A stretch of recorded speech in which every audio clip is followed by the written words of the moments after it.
أنا سهيلة بجرب شغلانات مختلفة لحد ما اكتشف أنا شاطرة في ايه، والنهاردة هكمل رحلتي في تنفيذ مشروع أحلامي وهو عربية البيتزا.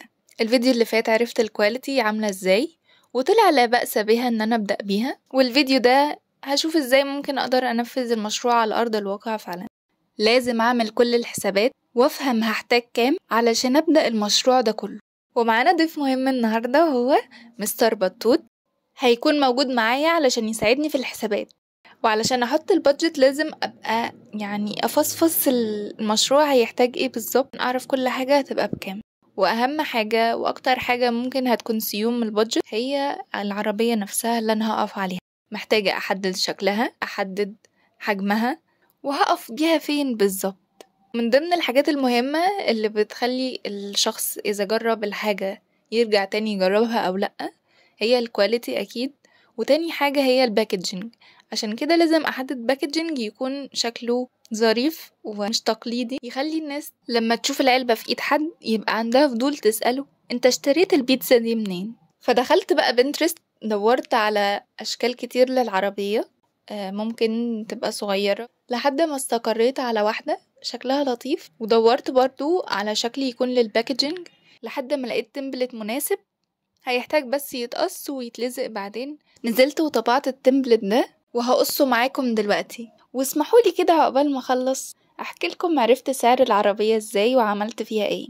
تحديد سعر العربية كان فيه مشكلة، ان انا مش عارفة العربيات دي بتتباع فين اصلا، والحل الوحيد اني انزل الشارع واسأل حد فعلا معاه عربية هو ممكن يكون اشتراها منين واسعارها بتكون في حدود كام. نزلت فعلا الشارع انا واختي ولقيت عربية كانت فاضية مفيش حواليها ناس كتير، فعملت نفسي كأني واحدة راحة تشتري عادي واشتريت سوشي يايا لاختي، واستغلت الموقف فسألته هي العربية دي انت اشتريتها منين؟ قال لي انا معرفش، دي مش العربية بتاعتي، دي بتاعت واحد صاحبي وانا واقف عليها. قلت له طيب ما تعرفش ممكن سعرها يبقى في حدود كام؟ فقال لي انا مش عارف بالظبط بس ممكن يكون في حدود 7000 او 8000. انا لما سمعت الرقم اتصدمت، مكنتش متوقعة ان ممكن سعرها يوصل للرقم ده، وفقت من صدمتي على صوت ولد كان واقف جنبنا ومتابع الحوار من الاول، ولقيته بيقول على فكرة انتي ممكن تلاقيه بسعر ارخص، لو جبتي عربية مستعملة ممكن تلاقيها ب5000. كان في حد تاني مركز في الحوار وهي كانت ست قاعدة جنبهم بتبيع شاي وقهوة وحاجات سخنة، فلما لقيتني عمالة أسأل كده جت وتفهم أنا عايزة أعرف إيه بالظبط، فقلت لها كنت عايزة أعرف أجيب عربية زي كده منين. فهي كانت بجد ست لطيفة قوي وكانت بتحاول تساعدني بكل الطرق، فقالت لي عنوان في باب الشعرية وعملت لي ريكورد بتشرح فيه أمشي إزاي بالظبط عشان أوصل للمكان ده. والولد الصغير اللي كان واقف من اول ومتابع الحوار لما لقاني بسأل بجد وعايزة اعرف فلقيته بيسأل وهو مستغرب كده، قال لي انتي هتشتري بجد عربية وهتقفي عليها؟ هتعرفي تزقيها وهتعرفي تقفي عليها لوحدك ازاي؟ الست اللي كنت بكلمها قالت لي ما يهمكيش، سيبك من كلام اي حد، المهم ان انتي بتشتغلي وبتصرفي على نفسك، دي اهم حاجة. وحكت لي بقى انها كان عندها عربية تاني برضو بتعمل عليها اكل وهي كانت بتقف عليها علشان ولادها ما يكونوش محتاجين لحد، ووقتها بجد كلامها أثر فيا قوي وحسيتها inspiring. بعد ما خلصت كلام معاها كنت بجد مبسوطة قوي ان انا عرفت المعلومات اللي انا عايزاها. نرجع بقى للباكجينج، كنت خلصت القصقصة وتنيت الورق زي ما مرسوم في التمبلت، فاضل بس اني ارسم اللوجو والديزاين. هنا بقى كنت فرحانة قوي عشان اخيرا خلصت، لاني قعدت وقت طويل قوي في القصقصة وفي التلزيق، وعلشان ارسم الديزاين واللوجو كنت محتاجة احدد اسم للعربية بتاعتي. فكرت كده كام ثانية واول حاجة جت في دماغي قلت خلاص هستقر عليها.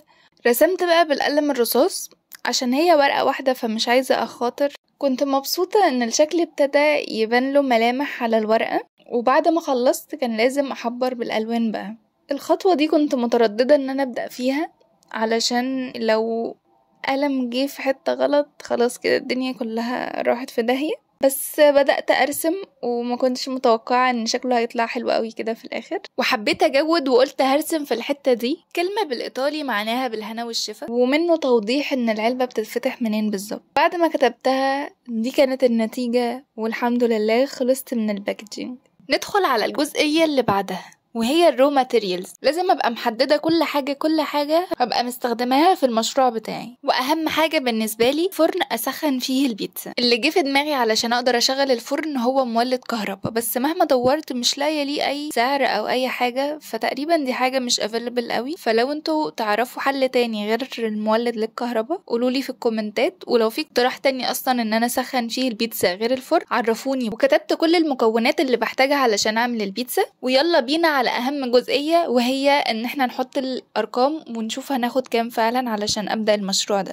حطيت سعر العربية وارخص سعر للفرن وسعر تقريبي للمولد عشان دول الحاجات الاساسية، فحطيتهم على جنب وبدأت احسب هي البيتزا تقريبا بتقف عليا بكام الواحدة. حسبت كل حاجة انا بستخدمها في البيتزا، وبعدين عملت ديفايدد 8 على اساس ان هما البيتزا بتعمل 8 قطع، وتقريبا البيتزا الواحدة واقفة عليا من 50 ل 80 جنيه، والسلايس الواحدة واقفة عليا من 7 ل 10 جنيه. وبعد ما حسبت الفرن والعربية والمولد هيبقوا محتاجين كام، وحطيت عليهم تقريبا 2000 جنيه للمكونات اللي هحتاجها للبيتزا وباقي الحاجات والباكجينج وكل ده، هبقى محتاجة في الأول 10,000 نقول ل 12,000. أنا بقى معايا كام؟